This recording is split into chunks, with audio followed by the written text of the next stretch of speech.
Ó Deus, perdoe este pobre coitado que de joelhos rezou um bocado, pedindo pra chuva cair sem parar.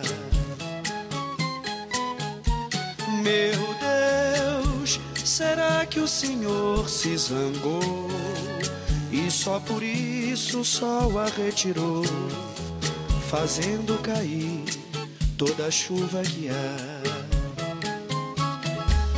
Meu Deus, eu pedi para o sol se esconder um tiquinho, pedi pra chover de mansinho, pra ver se nascia uma planta no chão. Meu Deus, se eu não rezei direito, Senhor, me perdoa, que eu acho que a culpa foi deste pobre que nem sabe fazer uma oração.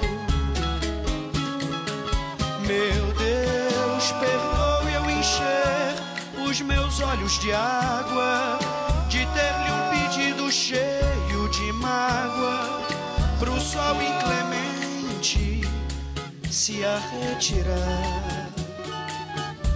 Desculpe eu pedir a toda hora pra chegar o inverno, desculpe eu pedir pra acabar com o inferno que sempre queimou o meu Ceará, que sempre queimou o meu Ceará, que sempre queimou o meu Ceará.